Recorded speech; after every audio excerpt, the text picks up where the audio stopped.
नमस्कार दोस्तों, चलिए स्टार्ट करते हैं। हम लोग इंडियन पॉलिटी की सीरीज़ को आगे बढ़ाते हैं। आज जो चैप्टर देखेंगे हम लोग ये सीरीज़ में वो होगा हमारा chapter number 70 of your Indian polity की जो लेटेस्ट 7th एडिशन है एम लक्ष्मीकांत सर की, उसके हम लोग चैप्टर्स बाय चैप्टर डिटेल में डिस्कस कर रहे हैं यहाँ पे UPSC and the various state public service commission के पॉइंट ऑफ व्यू से। आज जो चैप्टर देखेंगे हम 70 नंबर का, इसका मतलब 1 to 69 हम लोग ऑलरेडी देख चुके हैं। इन चैप्टर्स में आपको कोई भी कन्फ्यूजन है तो डिटेल में हमने डिस्कस किया है। इसी चैनल पर आपको प्लेलिस्ट वाले सेक्शंस पे कंप्लीट इंडियन पॉलिटी की प्लेलिस्ट मिल जाएगी, उसको जाके आप सीरीज़ के अंदर क्या कर सकते हैं, रिफ़र कर सकते हैं। ऑलराइट, चलिए स्टार्ट करते हैं आज के लेक्चर को, which is about the law commission of India. ये क्या है, किस तरीके से फॉर्म होता है, इसके कंपोजिशन क्या होते हैं, इन सभी की बात करेंगे हम लोग। और अगर हम रिसेंट की बात करें तो प्रेजेंट में हमको 23rd नंबर्स ऑफ हम बोल सकते हैं लॉ कमीशन जो है एस्टेब्लाइज कर दिए गए हैं। 23rd लॉ कमीशन जो कि हैं हमारे फॉर्मर जजेस of the supreme court Dinesh Maheshwari, उन्होंने चार्ज संभाला एज अ बोल सकते हैं हम लोग chairman of the law commission. और 23rd नंबर का लॉ कमीशन है सिंस इंडिपेंडेंस, ये हमें देखने को मिल जाता है। ऑलराइट, चलिए स्टार्ट करते हैं। देखिए, सबसे पहले कुछ हिस्टोरिकल बैकग्राउंड्स की बात करते हैं। ये लॉ कमीशन ये है क्या? सबसे पहले लॉ कमीशन याद रखना है, एक एग्जीक्यूटिव बॉडी है, गवर्नमेंट ऑफ इंडिया के ऑर्डर्स के थ्रू ये बनाई जाती है।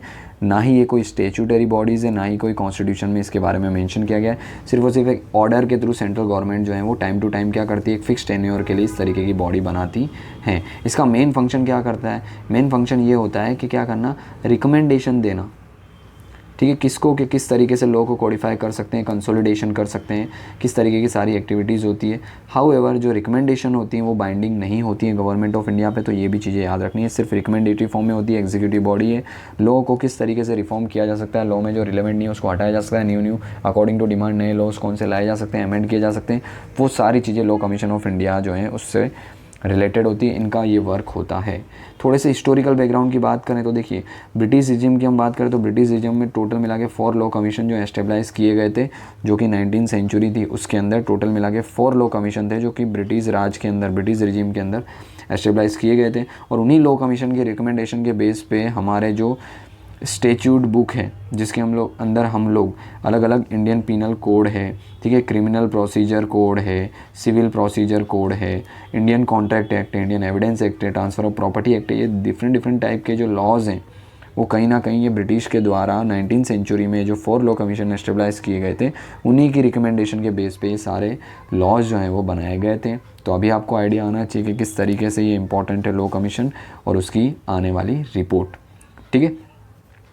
इसके अलावा अगर हम बात करें कमीशंस कि अभी तक कितने कमीशन टोटल सेटअप किए गए सिंस इंडिपेंडेंट, ठीक है, तो अभी प्रेजेंटली 23rd लॉ कमीशन है, प्रेसिडेंट ऑफ इंडिया ने क्या किया है, अपॉइंट किया है, जिनके बारे में अभी रिसेंटली हमने बात की, जिसका टेन्योर 2024 से लेकर के 27 यानी कि 3 इयर्स का रहने वाला है। तो ये भी आपको एटलीस्ट पता होना चाहिए एकदम करंट की लेटेस्ट न्यूज़ के साथ। देखिए, इंडिपेंडेंट के बाद अगर हम बात करें तो इंडिया जो है वो क्या है, इंडिया के अंदर सेपरेट हमको कॉन्स्टिट्यूशन के अंदर चैप्टर्स देखने को मिलते हैं, पार्ट्स देखने को मिलते हैं फंडामेंटल राइट एंड डीपीएसपीस के, ठीक है। आर्टिकल 372 भी बोलता है कि कॉन्स्टिट्यूशन जो है वो क्या करेगा, कोई भी ऐसे प्री कॉन्स्टिट्यूशनल लॉज हैं वो कब तक चालू रहेंगे, जब तक उनको अमेंड नहीं किया जा सकता। Article 372 of the constitution talks about those anarchical law which are pre constitutional in the nature, ठीक है, वो रहेंगे in the force until they are not amended और दे आर रिपील, ठीक है। हाउ एवर पार्लियामेंट क्या कर सकती है, इस तरीके के लॉ कमीशन बना सकती है जो इस तरीके के लॉज जो हैं जो प्री कॉन्स्टिट्यूशनल है या आफ्टर कॉन्स्टिट्यूशनल है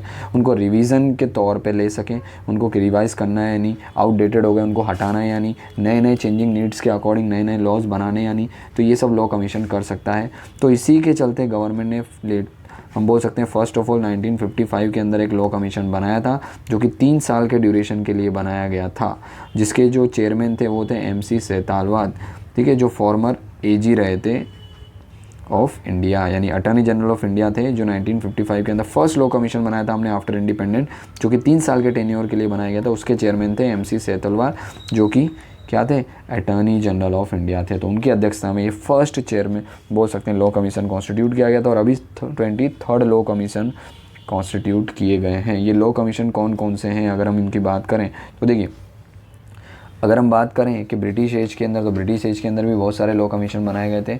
जो 4 लॉ कमीशन की हमने बात की, ये 4 लॉ कमीशन कब कब बनाए गए, अगर फैक्चुअल डिटेल आपको याद रखनी है तो फर्स्ट लॉ कमीशन देखो, ब्रिटिश एरा के अंदर बात कर रहे हैं हम, 1834 के अंदर बनाया गया था लॉर्ड मैकॉले के अंडर। सेकंड जो लॉ कमीशन था वो 1853 के अंदर बनाया गया था जॉन रिमिल के अंदर। थर्ड लॉ कमीशन जो है वो 1861 के अंदर सर जॉन रॉमिली के द्वारा बनाया गया था चेयरमैनशिप में। और फोर्थ लॉ कमीशन लास्ट जो था ब्रिटिश एज में वो 1974 में डॉक्टर विटनेस स्टॉक्स के अंडरशिप चेयरमैनशिप के अंदर बनाया गया। तो ब्रिटिश ने ये 4 लॉ कमीशन बनाए थे, इसके through IPC, CrPC, CPC, evidence act, ये सारी चीज़ें लाए। बट इंडिया की जब हम बात करते हैं आफ्टर इंडिपेंडेंट, तो टोटल अभी 23rd एस्टेब्लाइज कर दिया गया, यानी इससे पहले 22 आ चुके हैं। फर्स्ट तो हमने बात ही कर ली कि भाई 1955 के अंदर ये लॉ कमीशन बनाया गया था, MC सेतलवार, ठीक है, सेतलवार जो हैं वो उसके चेयरमैन थे। वैसे ही सेकंड जो आता है 58 के अंदर, फिर थर्ड 61, ऐसे so and so four. Starting के 1 2 3 याद रख सकते हैं, आपके पास पूरा टेबल ही होगा बुक के अंदर। इसके अलावा लास्ट जो 22nd था और अभी लेटेस्ट 23rd है, ये कब एस्टेब्लाइज किया गया था 2020 के अंदर, जो 2024 तक इसकी रिकमेंडेशन थी। और ये किसके अंडर बनाया गया था, तो जस्टिस ऋतुराज अवस्थी, इनकी अध्यक्षता के अंदर ये 22nd लॉ कमीशन बनाया गया था। और प्रेजेंटली 23rd लॉ कमीशन हमें देखने को मिल रहा है, जो 2024 से 2027, 2024 से 2027 तक हमें देखने को मिलता है। तो ये कुछ फैक्ट्स हैं, फर्स्ट सेकंड कौन से थे, लास्ट 2 3rd कौन से थे, किसकी चेयरमैनशिप में थे। प्रीलिम्स में पूछना हो तो इस तरीके के MCQ कई बार पूछे जा सकते हैं, ठीक है। इसके अलावा अगर हम बात करते हैं, देखिए 1952 के बाद टोटल मिला के 22 टोटल हम बोल सकते हैं 22 एस्टेब्लाइज किए गए, ठीक है। और 23rd ये वाला है, ये हम चीज़ ऑलरेडी डिस्कस कर चुके हैं। जनरल टर्म जो होता है इनका 3 ईयर ही रखा जाता है, ठीक है, बाकी कोई फिक्स नहीं है, टेन्योर को चेंज भी किया जा सकता है। अब हम कंपोजिशन की जब बात करते हैं, इसके अंदर कितने मेंबर होते हैं, कौन कौन होते हैं, तो कंपोजिशन जो है कमीशन के फिक्स नहीं होते। गवर्नमेंट जो है किस सब्जेक्ट के ऊपर लॉ कमीशन एस्टेब्लाइज कर रही है कि भाई इसके ऊपर, ये लॉ के ऊपर रिकमेंडेशन दो, उसके ऊपर डिपेंड होता है कि उनका कंपोजिशन कितना होगा। गवर्नमेंट ऑफ इंडिया डिसाइड करती है time to time. In general उसके अंदर चेयरमैन देखने को मिलते हैं, प्लस हमको फुल टाइम मेंबर्स देखने को मिलेंगे, ठीक है, एक मेंबर सेक्रेटरीज भी देखने को मिलेंगे और कुछ पार्ट टाइम मेंबर्स भी होंगे। वो डिपेंड करता है कौन सा टॉपिक ये लॉ कमीशन को कंसिडरेशन के लिए दिया गया है, ये जो कंपोजिशन है ये उस पर डिपेंड करते हैं। अब इसमें चेयरमैन और जो फुल टाइम मेंबर्स होते हैं वो जनरली कौन होते हैं, या तो सर्विंग होंगे या फिर रिटायर्ड जजेस होंगे, सुप्रीम कोर्ट या हाई कोर्ट के जनरली ये वही होते हैं। एक तो फुल टाइम मेंबर और चेयरमैन, जो फॉर्मर जज हो सकते हैं या फिर सर्विंग यानी अभी करंट में जज है सुप्रीम या हाई कोर्ट के, वो भी हो सकते हैं, या फिर कोई लीगल एक्सपर्ट हो सकते हैं, जूरिस्ट हो सकते हैं, प्रोफेसर हो सकते हैं लॉ यूनिवर्सिटी के, तो ये सभी हो सकते हैं। ऐसा जरूरी नहीं है जज ही होंगे चेयरमैन या फुल टाइम मेंबर। इसके अलावा जब हम मेंबर सेक्रेटरी की बात करते हैं तो ये इंडियन लीगल सर्विसेज से बिलोंग करते हैं, तो ये होल्ड करते हैं rank of either additional secretary या फिर सेक्रेटरी का गवर्नमेंट ऑफ इंडिया में, तो वो एज ए मेंबर सेक्रेटरी के तौर पे काम करते हैं। पार्ट टाइम मेंबर की हम जब बात करते हैं तो एमिनेंट मेंबर्स होते हैं, बार काउंसिल के भी हो सकते हैं, एमिनेंट स्कॉलर्स भी हो सकते हैं जो एकेडमिक फील्ड के अंदर बहुत अच्छे हों, खास करके लीगल टर्म्स में उनको स्पेशलाइज्ड नॉलेज हो पर्टिकुलर ब्रांच ऑफ लॉ का, तो उन्हें भी ये पार्ट टाइम मेंबर के तौर पे रखा जा सकता है, ठीक है। और कमीशन का जो रेगुलर स्टाफ है वो तो हमको देखने को ही मिलता है, जिसके अंदर डजन्स ऑफ रिसर्चर्स होते हैं जो क्या करते हैं, डिफरेंट रैंक कैरी करते हैं, और स्मॉल ग्रुप सेक्रेटरिया स्टाफ भी देखने को मिलते हैं जो डे टू डे एडमिनिस्ट्रेशन को संभालते हैं। तो ये ओवरऑल हमको कंपोजिशन देखने को मिलता है। आपको क्या याद रखना है, chairman, full time members, member secretary and part time member, जिसमें से ये जनरली क्या होते हैं, जुडिशियल फील्ड से जुड़े हुए लोग होते हैं। Member secretary government of India के सेक्रेटरी के रैंक के होते हैं जनरली। पार्ट टाइम मेंबर जो हैं अलग अलग डे टू डे वर्क के लिए, और भी अदर्स मेंबर होते हैं जो डे टू डे एडमिनिस्ट्रेशन के लिए काम करते हैं। चेयरमैन और फुल टाइम मेंबर एटलीस्ट याद रखना है कौन कौन हो सकते हैं, ठीक है। बाकी बहुत डिटेल के अंदर जानने की ज़रूरत नहीं है, इंपॉर्टेंट नहीं है एग्जामिनेशन पॉइंट ऑफ व्यू से। फिर जब हम बात करते हैं फंक्शन की, तो इनका मेन फंक्शन क्या करता होता है, इनका मेन फंक्शन होता है कि लॉ को आइडेंटिफाई करें जो कि ज़रूरत नहीं है ऐसे लॉ की, जो रिलेवेंट नहीं है अभी, तो उसको आइडेंटिफाई करो और रिपील करो, ऐसी रिकमेंडेशन देना।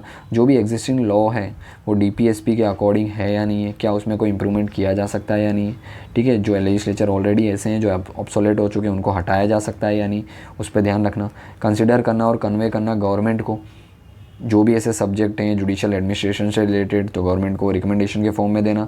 इसके अलावा टेक करना ऑल सच मेजर्स जो क्या है नेसेसरी हो लॉ को हार्नेस करने के लिए, और लीगल प्रोसीजर जो कि पुअर जो हैं उनको सर्विसेज प्रोवाइड की जा सके लीगल सर्विस अथॉरिटीज़ के थ्रू, लीगल सर्विस एक्ट है हमारे यहाँ पे, ठीक है, उसके थ्रू ये सारी चीज़ें करना, ये भी रिकमेंडेशन के फॉर्म में देना लॉ कमीशन का ही फंक्शन है। इसके अलावा रिवाइज़ करना सेंट्रल गवर्नमेंट के एक्ट्स हैं, जो कि जनरल इंपॉर्टेंस के लिए है या नहीं, उनको सिंप्लीफाई करना, एनोमलीज़ को रिमूव करना, एम्बिग्यूटी और इनइक्विटीज़ जो है उनको रिमूव करना और बहुत ही सिंपल वे में के अंदर लॉ को लिखना, ये सारे फंक्शंस हमको देखने को मिलते हैं लॉ कमीशन ऑफ इंडिया के, जो टाइम टू टाइम एस्टेब्लाइज किया जाता है। वर्किंग की जब हम बात करते हैं किस तरीके से वर्क करता है ये लॉ कमीशन, तो जो भी प्रोजेक्ट हैं जो कि लॉ कमीशन के द्वारा लिए जाते हैं are initiated in its meeting के थ्रू सबसे पहले प्रोजेक्ट को इनिशिएट किया जाता है। प्रायोरिटी डिस्कस की जाती है, टॉपिक्स डिस्कस किए जाते हैं, किसको कितना प्रायोरिटी हम देने वाले हैं। प्रिपरेटरी वर्क जो है असाइन किया जाता है हर एक मेंबर को, आपका ये काम है, आपका ये काम है, ठीक है। डिफरेंट मेथोडोलॉजीज़ फॉलो की जाती है, अलग अलग डेटा और रिसर्चर्स डेटा को एडॉप्ट करके और उसके अकॉर्डिंग पॉलिसीज़ के लिए रिकमेंडेशन देने के लिए। वर्किंग पेपर है, आउटलाइंस हैं, प्रॉब्लम्स हैं, सजेस्ट किए जाते हैं जो भी मैटर्स हैं रिफॉर्म्स के, ठीक है, आउटकम के बेसिस पे। इसके अलावा ये पेपर जो है वो सेंड आउट किए जाते हैं सर्कुलेशन के फॉर्म में पब्लिक के अंदर भी, क्योंकि पब्लिक इंटरेस्ट ग्रुप जो है उनको अगर लगता है इसमें कोई चेंजेस करने हो तो पब्लिक ओपिनियंस भी यहाँ पे लिया जाता है। रिस्पॉन्स जो आता है पब्लिक ओपिनियन का उसको प्रॉपर रिवील किया जाता है या इवेल्युएट किया जाता है। फिर इन्फॉर्मेशन जो ऑर्गेनाइज मैनर में इनकॉर्पोरेट की जाती है अपनी रिपोर्ट में।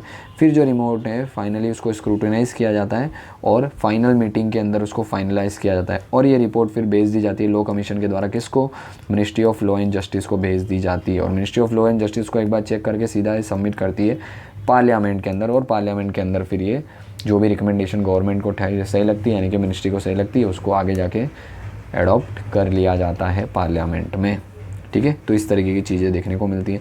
अभी तक टोटल मिला के अराउंड 277 रिपोर्ट जो हैं वो क्या है, सबमिट की जा चुकी है। तो till now the commission submitted 277 reports on the different subject. The report submitted by the 21st commission are mention in the table जो आपको 70.3 दे के रखा है, ठीक है। तो अभी तक 277 जैसी रिपोर्ट सबमिट की जा चुकी है।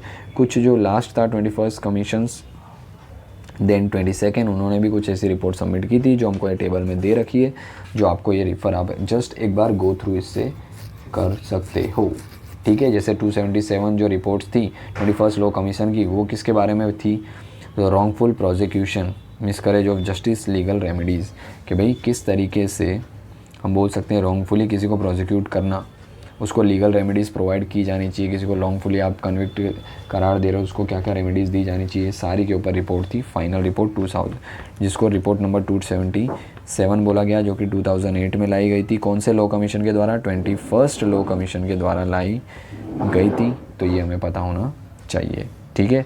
फाइनली जब हम बात करते हैं इस चैप्टर के लास्ट टॉपिक की, वो है रोल, इनका रोल एंड रिस्पॉन्सिबिलिटी क्या होती है और इससे क्या ऐसे पॉइंट्स हैं जो गवर्नमेंट को फ़ायदा पहुंचाते हैं। गवर्नमेंट को बेनिफिट्स होता है कि उनको रिकमेंडेशन मिलती है कि स्पेशलाइज बॉडी से regarding the different aspects of the law, जो वो अपने बोल सकते हैं लॉ के अंदर भी पार्लियामेंट में पास करके इम्प्लीमेंट कर सकते हैं। कमीशन क्या करता है कि रेफरेंस मेड करता है सेंट्रल गवर्नमेंट को, या फिर सेंट्रल गवर्नमेंट सुओ मोटो भी ले सकती है, कोई भी रिसर्च वर्क से उस पर ये रिसर्च कर सकता है, कोई भी एग्जिस्टिंग लॉज है उसको रिव्यू कर सकता है और हमारी जो प्रेजेंट नीड है उसके द्वारा उसके अकॉर्डिंग जो है इसको चेंज किया भी जा सकता है। वेरियस कमीशन जो है वो क्या करते हैं, इंपॉर्टेंट कंट्रीब्यूशन करते हैं toward the progressive development in the codification of the law in our country. तो ये चीज़ें भी हमको देखने को मिलती है। डिलीवरी सिस्टम प्रोवाइड करते हैं किस तरीके से लॉ को इम्प्लीमेंट किया जा सकता है और लॉ के क्या आउटकम्स होंगे, ये सारी चीज़ें भी लॉ कमीशन के द्वारा की जाती है, जो कुछ role and responsibility of the law commission के अंडर आ जाती है, ठीक है। तो ये है हमारा ओवरऑल चैप्टर नंबर 70 जिसका नाम है law commission of India. In short ये चैप्टर जो है इसमें इंपॉर्टेंट क्या है, कुछ फैक्चुअल डिटेल इंपॉर्टेंट है। ये कि अभी कौन सा चल रहा है, उनका नाम क्या है, 23rd जो लॉ कमीशन है हमारे उनके नाम क्या है, दिनेश माहेश्वरी, कितने सेटअप किए गए, फर्स्ट कब 1955 में लाया गया था, कितने ईयर का टेन्योर होता है, चेयरमैन कौन होते हैं, कंपोजिशन कौन होते हैं। इस तरीके के क्वेश्चन जनरली फैक्चुअल इस टॉपिक से पूछे जाते हैं जो एटलीस्ट आपको पता होने चाहिए। ऑलराइट, तो ये हमारा overall chapter law commission chapter number 17। I hope आपको क्लियर हुआ होगा। इसमें कोई भी डाउट एंड कन्फ्यूज़न है तो आप कमेंट बॉक्स में पूछ सकते हैं, और अगर क्लियर है तो प्लीज़ लाइक करिए इस वीडियो को, शेयर कर दीजिए अपने मित्रों के साथ और सब्सक्राइब कर दीजिए चैनल को अगर फर्स्ट टाइम विजिट कर रहे हैं तो। ऑलराइट, चलिए मिलते हैं इसी के साथ नेक्स्ट लेक्चर में, तब तक के लिए जय हिंद।